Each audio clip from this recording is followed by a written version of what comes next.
The second day they went around the city once and returned to the camp. They did the same for 6 days. Marching orders make no military sense. You're not going to teach this strategy at a military academy. You want to defeat your enemy? Go march around them. Doesn't make sense, not at all. And in the minds of the Israelites, they might have been thinking, God, how is this going to help us to conquer the city by marching around once a day for 6 days?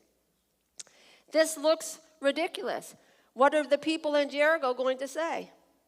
I had to go and watch, yes I did, VeggieTales.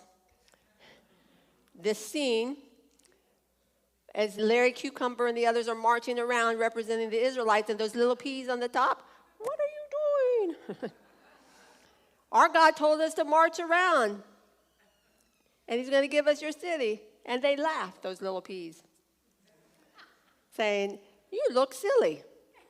You look ridiculous. You're all going to go home and watch that section. I know you are. You see, Adonai's strategies and plans do not always make sense in the natural.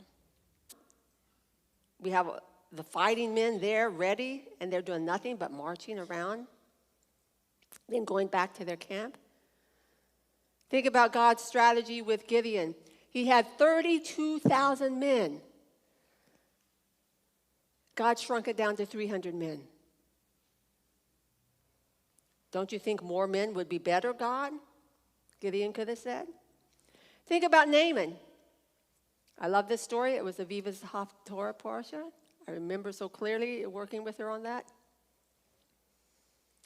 Naaman, go dip in the dirty Jordan River 7 times and you will be healed of your leprosy. Doesn't make sense. How's a dirty river going to heal my leprosy? And one of the best parts of that story is it says his skin was like that of a baby's. That's how God heals. He doesn't do partial. He doesn't do halfway. He does complete, total healing and restoration. So God's strategies do not always make sense. So what are you going to do when he gives you one of those strategies? Because every one of those situations, the people found victory, healing, deliverance. So can we obey even if we don't understand exactly the why of what God is asking us? Can we do what he is telling us to do, even if it makes us look foolish in the eyes of others? If you have those little peas calling down at you.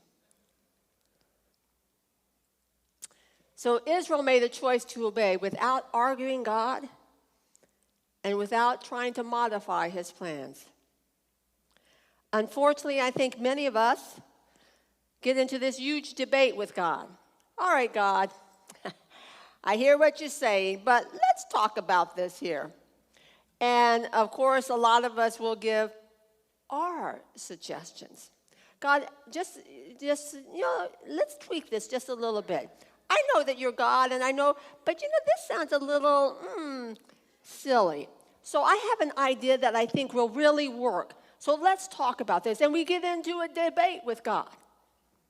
And we try to change what he's asking us to do. But we must remember that biblical faith is demonstrated through immediate obedience without objection or without trying to change the plan. Faith obeys God's directions.